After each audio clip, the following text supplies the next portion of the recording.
નમસ્કાર મિત્રો, સ્વાગત છે તમારું અમારી યુટ્યુબ ચેનલમાં। તો મિત્રો, આરટીઈ એટલે કે રાઇટ ટુ એજ્યુકેશન એક્ટ 2009 અંતર્ગત જે બાળકની ઉંમર 1 જૂનના રોજ 6 વર્ષ કમ્પ્લીટ હોય તો તેવા બાળકોને ખાનગી શાળામાં ધોરણ 1માં મફત પ્રવેશ આપવામાં આવે છે, જેમના માટે ઓનલાઈન અરજી ફોર્મ આજથી શરૂ કરી દેવામાં આવેલા છે। તો ઓનલાઈન અરજી ફોર્મ જાતે કેવી રીતે ભરી શકાય તેના વિશે સ્ટેપ બાય સ્ટેપ આજના વિડીયોમાં માહિતી મેળવશું। પરંતુ તે પહેલા વિડીયો ગમે તો લાઈક અને શેર કરી દેજો, ચેનલમાં નવા હોય તો ચેનલને સબસ્ક્રાઇબ કરી દેજો। તો ચાલો મિત્રો, વિડીયોની શરૂઆત કરીએ। તો સૌથી પહેલા મિત્રો, તમારે તમારા મોબાઈલમાંથી અથવા તો લેપટોપ કે પીસી માંથી કોઈ પણ એક ઇન્ટરનેટ બ્રાઉઝરને ઓપન કરી લેવાનું રહેશે અને ત્યાં સર્ચ બોક્સમાં ટાઈપ કરી દેવાનું રહેશે આરટીઈ। જેવું મિત્રો તમે આરટીઈ ટાઈપ કરી તમે તેને સર્ચ કરશો તો તમારી સામે આ મુજબની એક સ્ક્રીન ઓપન થઈ જશે કે જ્યાં આરટીઈ ની ઓફિશિયલ વેબસાઇટ તમને સૌથી પહેલા જોવા મળશે rte.orp.gujarat.com। તે વેબસાઇટ ઉપર તમારે ક્લિક કરી દેવાનું રહેશે। જેવું મિત્રો તમે તે વેબસાઇટ ઉપર ક્લિક કરશો એટલે આરટીઈ નું જે પોર્ટલ છે તે પોર્ટલ ઓપન થઈ જશે। અહીં મિત્રો જે મેનુ આપેલ છે તેમાં ઓનલાઈન અરજીનો ઓપ્શન જોવા મળશે, તે ઓનલાઈન અરજી ઉપર ક્લિક કરવાનું રહેશે। જેવું મિત્રો તમે ઓનલાઈન અરજીના બટન ઉપર ક્લિક કરશો એટલે ફરીથી આ મુજબની એક સ્ક્રીન ઓપન થઈ જશે। નવું અરજી ફોર્મ ભરવા માટે અહીં તમને એક ઓપ્શન જોવા મળશે નવી એપ્લિકેશન, તો તે બટન ઉપર તમારે ક્લિક કરી દેવાનું રહેશે, જેથી આગળ મિત્રો તમને એક અરજી ફોર્મ આપી દેવામાં આવશે। તે અરજી ફોર્મમાં તમામ માહિતી તમારે ભરવાની રહેશે। સૌથી પહેલા સ્ટેપમાં તમારે બાળકની વિગત આપવાની રહેશે, જેમ કે બાળકનું જે નામ છે તે નામ આ બોક્સમાં ટાઈપ કરી દેવાનું રહેશે। બાળકના પિતા અથવા તો વાલીનું નામ આ બોક્સમાં ટાઈપ કરવાનું રહેશે। સરનેમ એટલે કે અટક છે તે અહીં ટાઈપ કરી દેવાની રહેશે। ત્યાર પછી બાળકનો જે આધાર કાર્ડ નંબર છે તે નંબર અહીં ટાઈપ કરી દેવાનો રહેશે। બાળકની જન્મ તારીખ આ બોક્સમાં ટાઈપ કરી દેવાની રહેશે। જેન્ડર અહીંથી સિલેક્ટ કરી દેવાનું રહેશે। ત્યાર પછી બાળકના માતા પિતા અથવા તો વાલીની વિગત આપવાની રહેશે। જો બાળકના માતા પિતા હયાત હોય તો અહીંથી માતા પિતાને સિલેક્ટ કરવાનું રહેશે। તેમાં સૌથી પહેલા માતાની વિગત આપવાની રહેશે। માતાનું પ્રથમ નામ આ બોક્સમાં ટાઈપ કરવાનું રહેશે। મિડલ નામ અહીં ટાઈપ કરી દેવાનું રહેશે। માતાની સરનેમ અહીં ટાઈપ કરવાની રહેશે। માતાના આધાર કાર્ડ નંબર આ બોક્સમાં ટાઈપ કરવાના રહેશે। માતાની શૈક્ષણિક લાયકાત કેટલી છે એટલે કે માતાએ અભ્યાસ ક્યાં સુધી કરેલ છે તે અભ્યાસ અહીંથી સિલેક્ટ કરી દેવાનો રહેશે। માતા હાલ અત્યારે વ્યવસાય શું કરે છે તે વ્યવસાય અહીંથી સિલેક્ટ કરી દેવાનો રહેશે। ત્યાર પછી પિતાની વિગત આપવાની રહેશે, જેમ કે પિતાનું પ્રથમ નામ આ બોક્સમાં ટાઈપ કરવાનું રહેશે। મિડલ નામ અહીં ટાઈપ કરી દેવાનું રહેશે। અટક એટલે કે સરનેમ અહીં ટાઈપ કરવાની રહેશે। પિતાના આધાર કાર્ડ નંબર જે તે હોય તે અહીં ટાઈપ કરવાના રહેશે। પિતાની શૈક્ષણિક લાયકાત કેટલી છે એટલે કે પિતાએ ક્યાં સુધી અભ્યાસ કરેલ છે તે અભ્યાસ અહીંથી સિલેક્ટ કરી દેવાનો રહેશે। ત્યાર પછી પિતાનો વ્યવસાય શું છે તે વ્યવસાય અહીંથી સિલેક્ટ કરી દેવાનો રહેશે। જો બાળકના માતા પિતા હયાત ન હોય તો અહીંથી તમારે વાલી સિલેક્ટ કરી દેવાનું રહેશે અને આગળ વાલીની વિગત આપવાની રહેશે, જેમ કે વાલીનું નામ આ બોક્સમાં ટાઈપ કરવાનું રહેશે। વાલીના પિતાનું નામ ટાઈપ કરી દેવાનું રહેશે। તેમની સરનેમ એટલે કે અટક ટાઈપ કરી દેવાની રહેશે। તેમના જે આધાર કાર્ડ નંબર હોય તે નંબર ટાઈપ કરવાના રહેશે। તેમની શૈક્ષણિક લાયકાત સિલેક્ટ કરી દેવાની રહેશે અને તેમનો વ્યવસાય સિલેક્ટ કરી દેવાનો રહેશે। આગળ મિત્રો તમારે બેંક ખાતાની વિગત આપવાની રહેશે। હવે મિત્રો તમે જે બેંકની માહિતી આપવા માંગો છો તે બાળકના બેંક ખાતાની વિગત આપવા માંગો છો, બાળકના માતા પિતા અથવા તો વાલીના બેંક ખાતાની વિગત આપવા માંગો છો કે બંનેના બેંક ખાતાની વિગત આપવા માંગો છો, તે ઓપ્શન અહીંથી તમારે સિલેક્ટ કરી દેવાનો રહેશે। જો તમે બાળકના બેંક ખાતાની વિગત આપવા માંગતા હોય તો ખાતા નંબર છે તે આ બોક્સમાં ટાઈપ કરી દેવાનો રહેશે। શાખાનો જે આઈએફએસસી કોડ નંબર છે તે કોડ નંબર અહીં ટાઈપ કરી દેવાનો રહેશે। જે બેંકનું નામ છે તે નામ આ બોક્સમાં ટાઈપ કરવાનું રહેશે। બેંકની બ્રાન્ચનું નામ અહીં ટાઈપ કરી દેવાનું રહેશે। બાળકનું જેવી રીતે બેંક ખાતામાં નામ છે એવી જ રીતે નામ આ બોક્સમાં ટાઈપ કરી દેવાનું રહેશે। ત્યાર પછી મિત્રો જો તમે માતા પિતા અથવા તો વાલીના બેંક ખાતાની વિગત આપવા માંગતા હોય તો મિત્રો જે વાલીનો બેંક એકાઉન્ટ નંબર છે તે નંબર આ બોક્સમાં ટાઈપ કરી દેવાનું રહેશે। આઈએફએસસી કોડ નંબર ટાઈપ કરવાનું રહેશે। બેંકનું નામ ટાઈપ કરી દેવાનું રહેશે। બ્રાન્ચનું નામ ટાઈપ કરી દેવાનું રહેશે। જેવી રીતે મિત્રો બેંક ખાતામાં નામ છે એવી જ રીતે નામ આ બોક્સમાં ઇંગ્લિશમાં ટાઈપ કરવાનું રહેશે અને બેંક ખાતા જોડે જે આધાર કાર્ડ નંબર લિંક છે તે આધાર આઈડી નંબર આ બોક્સમાં ટાઈપ કરી દેવાનો રહેશે। આગળ મિત્રો તમારે સંપર્કની માહિતી આપવાની રહેશે। વાલીનો મોબાઈલ નંબર આ બોક્સમાં ટાઈપ કરવાનો રહેશે અને ફરીથી તે જ મોબાઈલ નંબર કન્ફર્મ માટે અહીં ટાઈપ કરી દેવાનો રહેશે।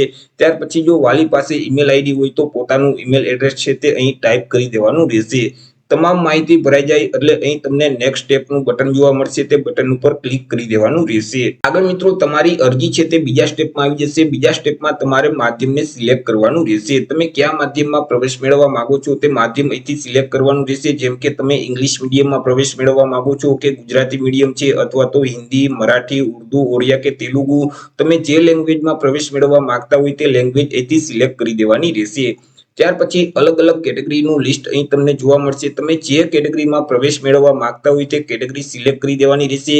કેટેગરી સિલેક્ટ કરો તે પહેલા ખાસ ધ્યાન રાખજો, તમે જે કેટેગરી સિલેક્ટ કરો છો તે અંગેનું સર્ટિફિકેટ છે, પ્રમાણપત્ર છે, તે આગળ ડોક્યુમેન્ટમાં તમારે અપલોડ કરવાનું રહેશે. ત્યાર પછી તમારે તમારા સરનામાની વિગત આપવાની રહેશે. જેમ કે તમે ગ્રામીણ વિસ્તારમાં રહો છો કે શહેરી વિસ્તારમાં, એટલે કે તમે જો ગ્રામીણ વિસ્તારમાં રહેતા હોય તો અહીંથી રૂરલને સિલેક્ટ કરી દેવાનું રહેશે. જો તમે શહેરી વિસ્તારમાં રહેતા હોય તો અર્બનને સિલેક્ટ કરવાનું રહેશે. આગળ મિત્રો તમારે તમારા જિલ્લાનું નામ છે તે અહીંથી તમારે સિલેક્ટ કરી દેવાનું રહેશે. હવે મિત્રો તમે જો મહાનગરપાલિકાની હદમાં રહેતા હોય, એટલે કે મહાનગરપાલિકાના વિસ્તારમાં રહેતા હોય તો તમારા સિટીની નામની પાછળ કોર્પોરેશન લખેલ હશે તે ઓપ્શન જ તમારે સિલેક્ટ કરવાનું રહેશે. આગળ મિત્રો તમે જે વિસ્તારમાં રહો છો ત્યાંનું એડ્રેસ તમારે આપવાનું રહેશે. જેમ કે મિત્રો તમારા ઘર નંબર છે તે આ બોક્સમાં ટાઈપ કરી દેવાના રહેશે. શેરીનું નામ છે તે અહીં ટાઈપ કરી દેવાનું રહેશે. વિસ્તાર છે તે અહીં ટાઈપ કરી દેવાનું રહેશે. સીમાચિહ્ન ટાઈપ કરી દેવાનું રહેશે. તમારા એરિયાના પિનકોડ નંબર અહીં ટાઈપ કરવાના રહેશે. ત્યાર પછી તમારા તાલુકાનું નામ અહીંથી સિલેક્ટ કરી દેવાનું રહેશે. તમારા ગામનું નામ સિલેક્ટ કરી દેવાનું રહેશે અને વોર્ડ નંબર અહીંથી સિલેક્ટ કરી દેવાનું રહેશે. અથવા તો મિત્રો નીચે તમને એક મેપ જોવા મળશે, તેના માધ્યમથી તમે એડ્રેસ છે તે આપી શકો છો. અહીં જે રેડ કલરનો એરો જોવા મળે છે એરાને મિત્રો તમે જે વિસ્તારમાં રહેતા હોય ત્યાં તમારે રાખી દેવાનું રહેશે. જો તમે મેપને ઝૂમ કરવા માંગતા હોય તો પ્લસની નિશાની ઉપર ક્લિક કરશો તો મેપ ઝૂમ થશે. જો તમે મેપને મિત્રો માઇનસ કરવા માંગતા હોય, એટલે કે ઝૂમ આઉટ કરવા માંગતા હોય તો માઇનસની નિશાની ઉપર ક્લિક કરશો તો ઝૂમ આઉટ થઈ જશે. મિત્રો અહીં એરો સેટ કર્યા પછી મિત્રો અહીં જે લોકેશનનો ઓપ્શન જોવા મળે છે તેના ઉપર ક્લિક કરી દેવાનું રહેશે, જેથી કરી અક્ષાંશ અને રેખાંશ છે તે અહીં ઓટોમેટિક આવી જશે. તમામ માહિતી ભરાઈ જાય એટલે ફરીથી નેક્સ્ટ સ્ટેપના બટન ઉપર ક્લિક કરી દેવાનું રહેશે. આગળ મિત્રો તમને એક એપ્લિકેશન નંબર એટલે કે અરજી નંબર આપી દેવામાં આવશે. તે અરજી નંબર તમારે સાચવી રાખવાનો રહેશે. ત્યાર પછી મિત્રો ફરીથી નેક્સ્ટ સ્ટેપના બટન ઉપર ક્લિક કરી દેવાનું રહેશે. આગળ મિત્રો તમારે શાળાની પસંદગી કરવાની રહેશે. મિત્રો તમે જે સરનામું આપેલ છે તે વિસ્તારમાં જેટલી શાળાઓ હશે તેનું લિસ્ટ તમને આ બાજુ જોવા મળશે. તેમાંથી તમારી પસંદગી મુજબ તમારે શાળાની પસંદગી કરવાની રહેશે. હવે મિત્રો તમે સૌથી પહેલી શાળા જે પસંદ કરવા માંગતા હોય તો તે શાળાના નામની સામે જે પ્લસની નિશાની છે તેના ઉપર ક્લિક કરવાનું રહેશે. જેવું તમે પ્લસની નિશાની ઉપર ક્લિક કરશો તો તે શાળાનું નામ છે તે અહીં લિસ્ટમાં આવી જશે. ત્યાર પછી મિત્રો બીજા નંબરમાં જે શાળાની પસંદગી કરવા માંગતા હોય તો તે શાળાના નામની સામે જે પ્લસનું નિશાન છે તેના ઉપર ક્લિક કરશો તો મિત્રો તે શાળાનું નામ છે તે અહીં બીજા નંબરે આવી જશે. એવી રીતે મિત્રો તમે વધુમાં વધુ 10 શાળાને સિલેક્ટ કરી શકશો. તમારી પસંદગી મુજબ તમારે તમારી શાળાને સિલેક્ટ કરી દેવાની રહેશે. શાળા સિલેક્ટ કર્યા પછી ફરીથી નેક્સ્ટ સ્ટેપના બટન ઉપર ક્લિક કરી દેવાનું રહેશે. આગળ મિત્રો તમારે ડોક્યુમેન્ટ અપલોડ કરવાના રહેશે. તમે જે કેટેગરી સિલેક્ટ કરેલ છે તે કેટેગરીના વિદ્યાર્થીએ જે ડોક્યુમેન્ટ અપલોડ કરવાના થશે તેનું લિસ્ટ આ બાજુ જોવા મળશે. તે તમામે તમામ ડોક્યુમેન્ટ તમારે અપલોડ કરવાના રહેશે. ડોક્યુમેન્ટ અપલોડ કરો તે પહેલા અગત્યની સૂચના આ બાજુ લખેલ છે તે વાંચી લેવાની રહેશે. હવે મિત્રો ઓરિજિનલ ડોક્યુમેન્ટને સ્કેન કરીને તમારે અપલોડ કરવાના રહેશે. જો તમે ઝેરોક્ષ કોપી અપલોડ કરશો અથવા તો ડોક્યુમેન્ટ ઝાંખા અપલોડ કરશો કે વાંચી ન શકાય તેવા ડોક્યુમેન્ટ અપલોડ કરશો તેવા સંજોગોમાં તમારું ફોર્મ છે તે રિજેક્ટ કરી દેવામાં આવશે. હવે અહીં તમે જે ફાઇલ અપલોડ કરો છો તે ફાઇલનું જે ફોર્મેટ છે તે જેપીજી અથવા તો જેપીઈજી અથવા તો પીએનજી અથવા તો પીડીએફ ફોર્મેટમાં તમારે ડોક્યુમેન્ટ અપલોડ કરવાના રહેશે. અને ફાઇલની સાઇઝ છે તે વધુમાં વધુ 450 KB સુધીની હોવી જોઈએ. જો મિત્રો તમે રજિસ્ટર ભાડા કરાર અપલોડ કરો છો તો ભાડા કરારના તમામ પેજની એક પીડીએફ ફાઇલ બનાવવાની રહેશે અને પીડીએફ ફોર્મેટમાં તમારે ભાડા કરાર અપલોડ કરવાનું રહેશે. અને તે ફાઇલની સાઇઝ છે તે વધુમાં વધુ 5 MB સુધીની હોવી જોઈએ. ડોક્યુમેન્ટ અપલોડ કરવા માટે મિત્રો અહીં તમને એક લિસ્ટ જોવા મળશે. તેમાં તમે જે ડોક્યુમેન્ટ અપલોડ કરવા માંગતા હોય તે ડોક્યુમેન્ટનું નામ સિલેક્ટ કરી દેવાનું રહેશે.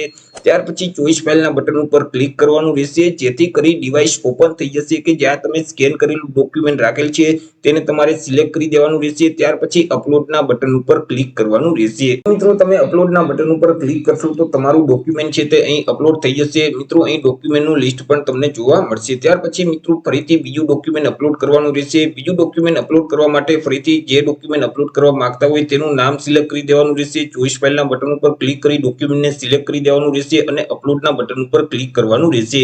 એવી રીતે મિત્રો અહીં લિસ્ટમાં જેટલા ડોક્યુમેન્ટનું નામ જોવા મળે છે તે તમામે તમામ ડોક્યુમેન્ટ એક એક કરી તમારે અપલોડ કરી દેવાના રહેશે. મિત્રો એક એક કરી તમામ ડોક્યુમેન્ટ અપલોડ કરી લીધા પછી ફરીથી નેક્સ્ટ સ્ટેપના બટન ઉપર ક્લિક કરવાનું રહેશે. આગળ મિત્રો તમે જે અરજી ફોર્મ ભરેલ છે તે પ્રિવ્યુ મોડમાં ઓપન થઈ જશે. તેમાં તમામ માહિતી એકવાર ચેક કરી લેવાની રહેશે કે તમે જે માહિતી આપેલ છે તે સાચી છે કે કેમ. જો માહિતીમાં ભૂલ હોય અને તમે તેને સુધારવા માંગતા હોય તો બેક જઈ તમારે સુધારી લેવાની રહેશે. પરંતુ માહિતી સાચી જ હોય, કોઈ ભૂલ ન હોય તો નીચે સ્ક્રોલ કરશો તો અહીં એક બાંયધરી આપવામાં આવેલી છે, તે વાંચી લેવાની રહેશે. ત્યાર પછી અરજીને કન્ફર્મ કરી દેવાની રહેશે. અરજી ફોર્મ કન્ફર્મ કરવા માટે અહીં કન્ફર્મ એપ્લિકેશનનો ઓપ્શન જોવા મળે છે, તેના ઉપર ક્લિક કરવાનું રહેશે, જેથી કરી તમારી અરજી છે તે ફાઇનલી સબમિટ થઈ જશે. તો જ્યાં સુધી તમે તમારું અરજી ફોર્મ કન્ફર્મ નહીં કરો ત્યાં સુધી તમારી અરજી માન્ય રહેતી નથી. અરજી ફોર્મ કન્ફર્મ કર્યા પછી આગળ તમારે તેની પ્રિન્ટ કાઢવી હોય તો અહીં તમને પ્રિન્ટ અરજીનો ઓપ્શન જોવા મળશે, તેના ઉપર ક્લિક કરશો તો તમે જે અરજી ફોર્મ ભરેલ છે તેની પ્રિન્ટ નીકળી જશે. તે સિવાય મિત્રો તમે જે રજીસ્ટર કરેલ મોબાઈલ નંબર છે તમે તેને બદલવા માંગતા હોય તો અહીં રજીસ્ટર મોબાઈલ બદલો તેના ઉપર ક્લિક કરશો તો મિત્રો તમે તમારો મોબાઈલ નંબર પણ બદલી શકશો. મિત્રો અરજી ફોર્મ ભરી તેની પ્રિન્ટની કોપી તમારી પાસે જ રાખવાની છે. કોઈ પણ જગ્યાએ કોઈ પણ કચેરીમાં તમારે અરજી ફોર્મ જમા કરાવવાનું નથી. તો આવી રીતે મિત્રો જે આરટી અંતર્ગત જે અરજી ફોર્મ શરૂ કરવામાં આવેલા છે તો અરજી ફોર્મ છે તે તમે તમારી જાતે જ ભરી શકો છો. આશા રાખું છું વિડીયો પસંદ પડ્યો હશે. વિડીયો પસંદ પડ્યો હોય તો લાઈક અને શેર કરી દેજો. ચેનલમાં નવા હોય તો ચેનલને સબસ્ક્રાઇબ કરી દેજો. ફરી મળીશું એક નવા ટોપિક સાથે એક નવા જ વિડીયોમાં. ત્યાં સુધી જય હિન્દ, વંદે માતરમ.